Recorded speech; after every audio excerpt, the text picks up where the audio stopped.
السلام عليكم ورحمة الله وبركاته، أحبائي مشاهدين ومتابعين قناة نجم الكرة في كل مكان، أهلا ومرحبا بيكم.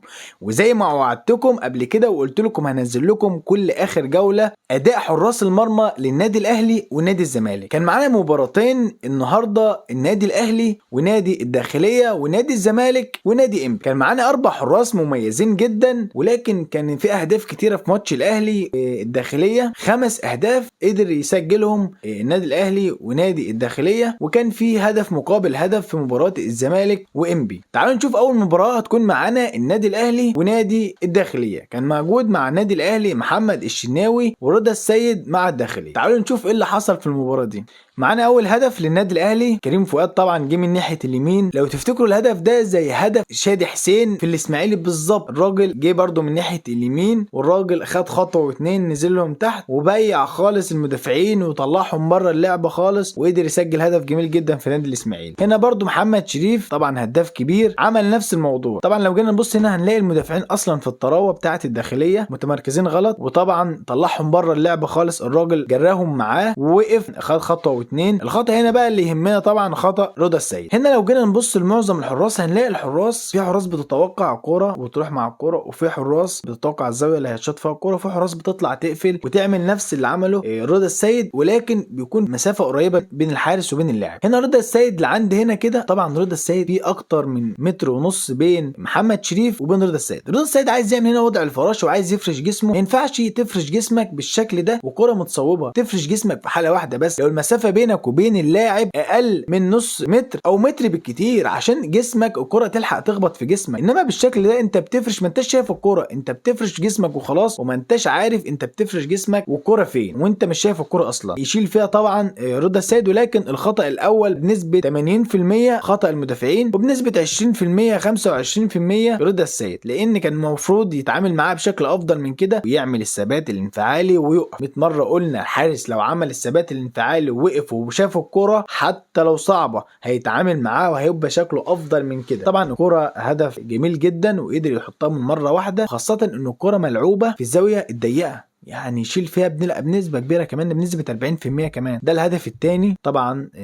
حطها كده قفشه لونج باص كده اللي برضه لمين لكريم فؤاد. وكريم فؤاد دايما حارس المرمى يا جماعه بيكون رد فعل، قلنا قبل كده حارس المرمى رد فعل مش فعل. هنا رضا السيد ولا فعل ولا رد فعل. الخطأ الاول اللي عمله هنا ان هو صد الكوره او اتعامل مع الكوره جوه الملعب وحطها تاني جوه الملعب للمهاجم بالشكل ده. وارد جدا ان هو يصدها وممكن يشيد بيه لو الكوره دي ما جاتش جون. ولكن الخطأ التاني هو ما كانش عنده رد فعل، ورد الفعل عنده بطيء قوي قوي قوي. اكيد في مشكله عند الحارس ده، سواء بقى هو ما اتمرنش كويس او ما عملش فتره اعداد، لان حارس لو واقف على رجله بشكل كويس هيقدر يقوم على رجله ويتعامل مع الكره دي. لان شوف بص بص بص بص بص, بص هنلاقي رضا السيد قايم ومش لايح اصلا يرفع ايده، لدرجه ان هو حط ايده العكسيه وهو نايم على الارض. فده بتكون نتيجه يعني يا اما اجهاد، يا اما الراجل ده ما بيتمرنش، يا اما رجله مش شايلاه، حاجه من الاثنين او حاجه من الثلاثه. هنا هدف طبعا الداخليه، نفس طبعا الخطا الاخطاء المتكرره لحراس المرمى. محمد الشناوي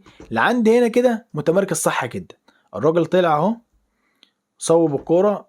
هنا طبعا لاعب الداخليه تلاقي الكوره في رجله حطها في الجون. طبعا هنا محمد الشناوي متمركز تمام تمام تمام، بيتحرك مع الكوره وبغير وضع التشتهي مع الكوره اهو تمام. لعند هنا حارس المرمى يا جماعه ياخد قرار واحد بس، قرار واحد اللي ياخده، يا اما يتصدر الكوره ويتعامل معاها من مره واحده ويشيلها، يا اما يمسكها. ما هو اللي بيخلي الكوره تروح ضعيفه كده في الملعب او تترد في الملعب تاني ان هو بيكون واخد اكتر من قرار ومش عارف وما عندوش احساس بالكوره. لازم تطلع الكوره اقوى من كده. هنا طبعا الراجل متمركز كويس وحط ايده كويس، ولكن كان المفروض يكون في بوش عنده اكتر من كده او اكبر من كده ويحط ايده فيها اقوى من كده عشان الكرة تطلع بعيد عن اللاعب. طبعا الكرة هي وقعت منه واتحطت ويسأل عنها بنسبة كبيرة جدا محمد الشيخ. طبعا هنا المباراة فيها اهداف كتيرة، ولكن احنا بنقول ممكن الهدف ما يكونش من حارس المرمى، ولكن انا بقول لك ازاي حارس المرمى يقدر يتعامل مع الكوره بشكل كويس ويقدر، لان حارس المرمى ما هو يعني مش مطلوب منه ان هو ما يدخلش في اهداف ومش مطلوب منه ان هو ما يغلطش، لا بالعكس الحارس كده كده يغلط، ولكن المدرب بيتعامل مع حارس المرمى ان هو يقلل الاخطاء بتاعته ويقلل الاخطاء بتاعته عشان ما تتكررش تاني. طبعا لو الخطأ اتكرر تاني كده يبقى في مشكله عند حارس المرمى. طبعا الهدف هنا زي ما انتم شايفين الكرة الراجل تلاقيها قدامه 3 اهداف في اول ربع ساعه في مباراه الاهلي والداخليه. مباراه كانت جميله جدا ومليئه بالاهداف، والنادي الاهلي قدر يسيطر وقدر يبين شخصيته فعلا. طبعا هنا المشكله اللي ممكن تكون عند رضا السيد هنا لو جينا نبص للاتنين مدافعين هنلاقي الناس رايحه بايعه نفسها. يعني المدافعين يا جماعه في الطراوه، مدافعين الداخليه اخطاء بالجمله. الخطا اللي ممكن يسأل عنه رضا السيد هنا، بص كده معايا، الراجل عمل التراي مش ثبات او من مكانه، يعني ما خدش خطوه. هو ممكن لو كان خد نص خطوه بس كان مسكها ونزل بيها براحته خالص. الخطأ التاني، بص كده هنلاقي رضا السيد رايح عامل وضع الكوبري. يعني انت كرة ارضي، انت رايح ليه عامل وضع الكوبري ده؟ ما تنزل يا عم، قرب للارض وانزل، انت ممكن تصدها برجلك. ومش عيب ومش حرام ومش غلط ان حارس المرمى يتعامل برجله في منطقة الجزاء. انا كحارس مرمى اتعامل بجميع حواسي وجميع جوارحي طالما هصد الكرة واتعامل مع الكرة بشكل كويس. اهو الخطأ هنا لرضا السيد ان الراجل راح من الوضع الطريق العالي. شوف الراجل رايح كوبري كده، يا عم انزل قرب للارض، يا عم اطلع خطوه لقدام واقفل واعمل الثبات الانفعالي، هتلاقي والله الكره في جسمك وقدرت تتعامل معاها بشكل كويس. طبعا الهدف هنا زي ما انتم شايفين، طبعا هنا خطأ من المدافع، طبعا اخطاء بالجمله. النادي الاهلي لو ما استغلش مباراه زي دي ما يبقاش النادي الاهلي. طبعا هنا برضو نفس الخطأ، الراجل الكوره يعني من بعيد، شوف الراجل، شوف كريم فؤاد، شوف الكرة في رجله فين، خلاص الكرة في رجله.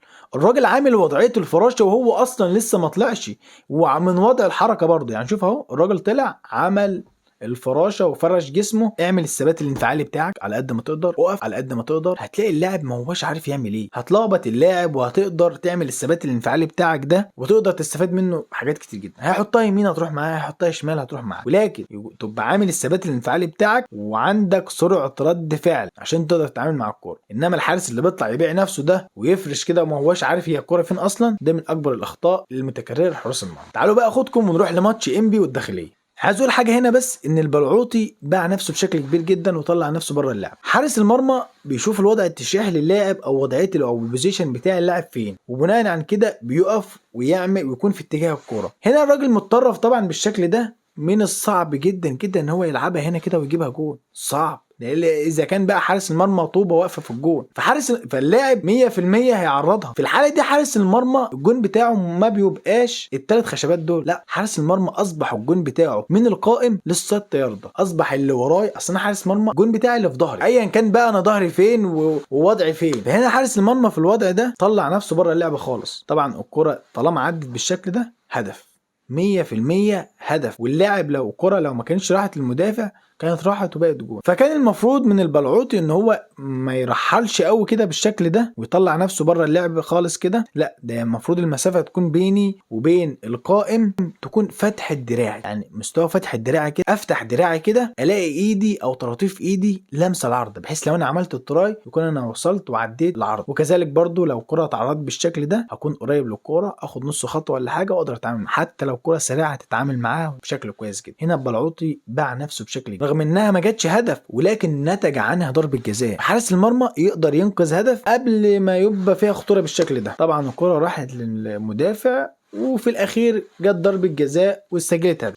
طبعا الكرة هدف زيزو، يعني مفيش كلام، بيقدر يتعامل مع ضربات الجزاء بشكل كويس جدا. هنا بقى الكارثة اللي بيعملها محمد عواد كل ماتش. محمد عواد عنده مشكلة في العرضيات او في الركنيات او في الكرة العالية عامة. الخطأ اللي هنا بقى اللي محمد عواد، الكرة ملعوبة ركنية تمام، ولاعيبة الزمالك موجودة ومالية منطقة الجزاء، ومحمد عواد ممسك القائم الاولاني للاعب تمام. انت ايه اللي موقفك هنا؟ يعني نفسي افهم انت لازق في اللاعب ليه؟ يعني انت مكانك هنا ليه؟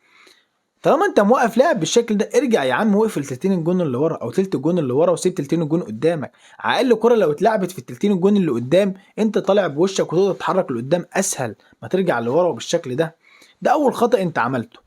الخطأ التاني، يعني انت بتصحح خطأ بخطأ تاني. يعني لو جينا نبص كده الكرة ملعوبة اهي، الراجل بيرجع لورا. طب انت مفكر لما ترجع لورا كان انت بتصحح الخطأ بتاعك؟ ده بالعكس، انت راجع والكرة على دماغ اللاعب، يعني الكرة على دماغ اللاعب وخلاص طلعت من اللاعب وبترجع. مش هتقدر اصلا، يعني هتفقد التوازن بتاعك ومش هتقدر تروح للكوره بشكل كويس. فالخطأ من البداية هو اللي نتج عنه الهدف.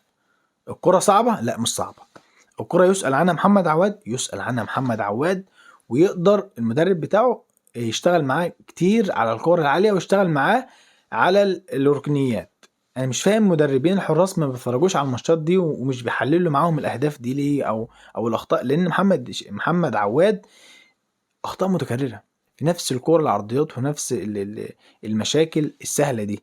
فهو يراجع نفسه ويقدر يتعامل بقى مع الكرة اللي بعد كده والماتشات اللي بعد كده ويحسن من نفسه. فهي اخطاء مش ملحوظة، ولكن يقدر يتعامل معاها، ولو يتعامل معاها بشكل كويس بتحتسب له. يعني هو جه هدف اهو ويسأل عنه ومحدش هيتكلم ومحدش يقولك ان هو اخطأ، ولكن لو صدها الكل هيشيد بيه والكل هيسقف له وهتحسب ليه ان هو انقذ هدف. طبعا هدف. وبكده يكون خلص الفيديو بتاعنا، وانتظروني ان شاء الله الاسبوع الجاي وجولة جديدة في الدوري المصري. وطبعا الفيديو لو عجبك ما تنساش تعمل لايك واشتراك على القناة عشان يوصلك كل جديد مع نجم الكورة. سلام.